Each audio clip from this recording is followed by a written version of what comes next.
오늘은 2차 공고항암 치료 경험에 대해서 이야기를 해보려고 해요. 1차 공고항암 치료를 2021년 12월 24일에 마쳤고, 그리고 2차 공고항암 치료를 2022년 1월 13일에 시작을 했어요. 1차 공고항암 치료를 마치고 이제 2차 공고항암 치료를 받기까지 두 번의 외래 진료가 있었고요. 공고항암 치료는 이식 스케줄에 따라서 한 번만 하고 바로 이식을 하는 분들도 있고, 또 두 번, 세 번씩 하시는 분들도 있는 것 같아요. 일단 저는 발병 초기에 동생이 유전자 검사를 진행을 했는데 일치하지 않아서 조혈모세포 은행에 기증 희망을 등록하신 분들 중에서 기증자를 찾아야 하는 상황이었어요. 1차 공고항암 치료를 마친 후 첫 번째 외래 진료에서 코지 선생님께서 조혈모세포 은행에 등록된 분 중에서 앞부분이 일치하는 분이 두 분이 있는데, 그중 한 분이 추가 검사를 진행하겠다고 하셔서 검사를 진행하고 결과를 기다리고 있는 상황이었어요. 만약 기증을 희망하신다는 분의 검사 결과가 좋지 않거나 아니면 일치했는데 기증을 못하겠다고 할 경우 부모님 중 한 분의 조혈모세포를 기증받아야 하는 상황이었어요. 그래서 이때는 이식 스케줄에 대해서는 정해진 게 없는 상황이어서 좀 굉장히 긴장되는 상황이었습니다. 그리고 그 다음 외래 진료에서는 기증 희망자 검사 결과가 나왔다는 이야기를 들었어요. 조혈모세포 이식 검사는 크게 8가지 항목이 일치하는지 체크를 하는데, 저 같은 경우는 이제 기증 희망자의 그 검사 결과가 8개 중에서 이제 7개의 항목이 일치한다는 이야기를 들었어요.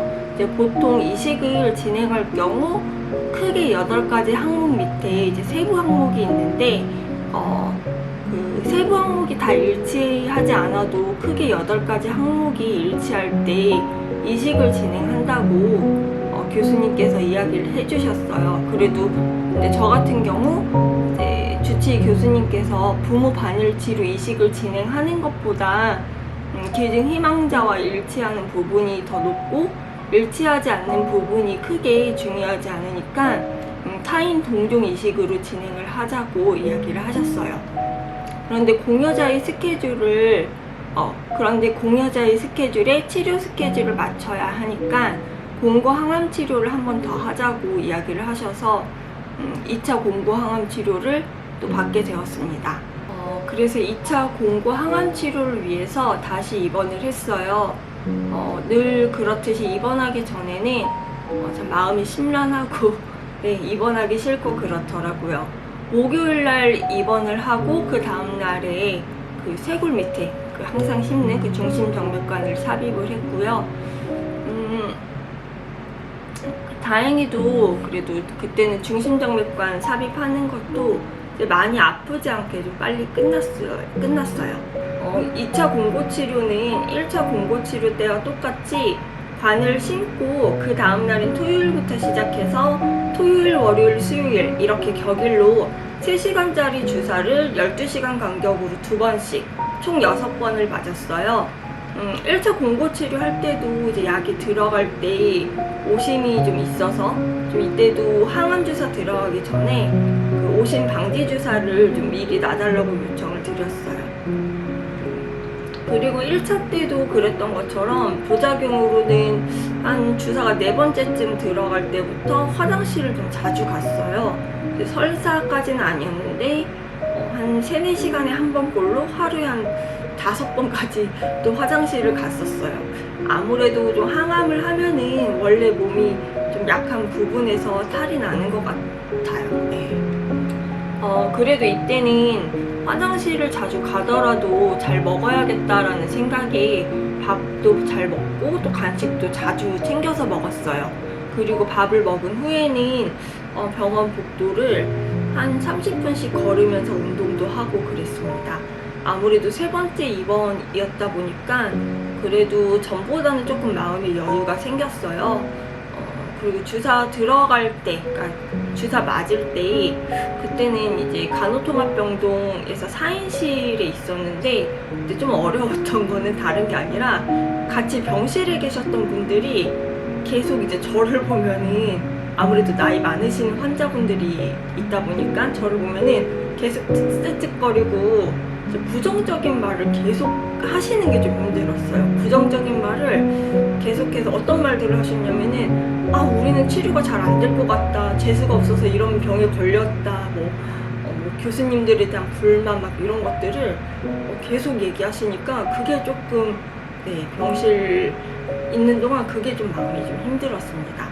아무튼 주사가 다 들어갈 때쯤에 조혈모 세포 이식 날짜가 3월 중순으로 정해졌어요. 그래서 이제 주사를 다 맞은 후에 주치의 교수님께서 지난번처럼 수치 떨어지기 전에 잠깐 집에 다녀오라고 하셔서 3박 4일 정도 집에 다녀왔어요. 그리고 이제 다시 입원을 하고 혈액 검사를 했는데 그 호중구 수치가 0으로 이제 바닥으로 이제 떨어져서 입원하자마자 다시 무균실로 이동을 했습니다. 무균실로 이동하고 나서는 1차 공고치료 때와 똑같이 촉진제 주사를 매일 맞았어요. 그런데 이때는 문제가 생겼던 게 혈액 수치가 떨어진 시점에서 생리가 시작된 거예요. 근데 보통 하루 이틀 지나면은 생리량이 이제 줄어드는데 혈액 수치가 이제 완전히 이제 바닥이다 보니까 출혈 그 양이 줄지 않고 계속해서 나오는 상황이었어요.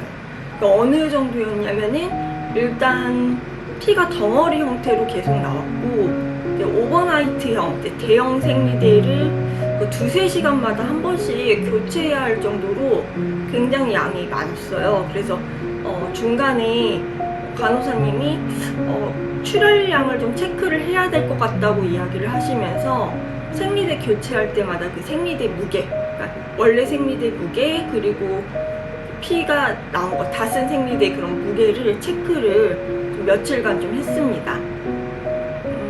그러니까 출혈량이 계속 많아지고 또 줄지 않으니까 수혈을 받았어요. 그래서 빈혈 수치가 수혈을 받고 나서 이제 9가 됐는데 그 다음날 이제 출혈이 계속 되니까 빈혈 수치가 다시 또 7로 내려가고 또 이제 혈압도 제가 원래 저혈압으로 굉장히 좀 낮은 편인데 계속해서 이제 출혈이 있다 보니까 더 떨어졌어요. 그래서 혈압이 떨어지다 보니까 또 이제 심장 쪽에 좀 통증이 좀 생기고 숨차는 증상이 한번 좀 굉장히 심하게 올라와갖고 좀 굉장히 힘들었어요. 그러다 보니까 승합제도 사용을 했었고 열이 나거나 이제 그러지는 않았는데 보통 생리할 때도 출혈량이 많으면 굉장히 힘든데 그게 줄지 않고 더 심해지니까 어지럽고 기운이 너무 빠져서 그냥 침대에 누워만 있었어요. 그것 빼고는 뭐 울렁거림이라든지 그런 다른 부작용들은 없었는데 이렇게 출혈이 엄청나게 이제 많아서 그것이 좀 힘들었습니다.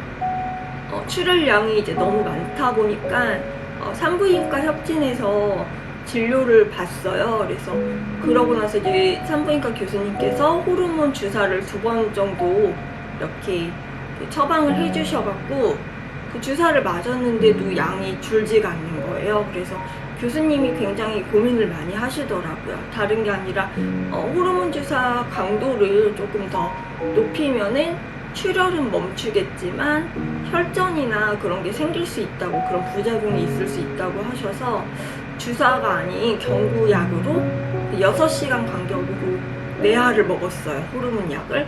근데 이제 문제는 속이 또 울렁거려서 오심 방지 주사를 또 막 맞고 약을 먹고 그렇게 해서 이제 내알에서 세 알로 줄이고 또 2알로 또 줄이고 하면서 혈액 수치가 이제 점점 이제 조금씩 올라가니까 또 반대로 출혈량은 조금씩 이제 줄어들더라고요. 그렇게 이제 출혈이 거의 멈췄을 때 이제 주치 교수님이 산부인과 진료를 한 번 더 보고 퇴원을 하는 게 좋겠다고 하셔서 퇴원 전에 산부인과 진료를 한 번 더 보고 교수님이 괜찮을 것 같다라고 이야기를 해주셔서 그때 퇴원을 할 수 있었습니다. 2차 공고 치료는 뭐 요약을 하자면은 1차 공고치료 때와 크게 다를 건 없었는데 저 같은 경우는 산부인과 쪽 이제 그 생리가 그때 시작되면서 출혈이 멈추지 않아서 그게 좀 많이 어려웠었어요. 그거 말고는 2차 공고치료도 크게 어려울 거는 없이 지나갔습니다.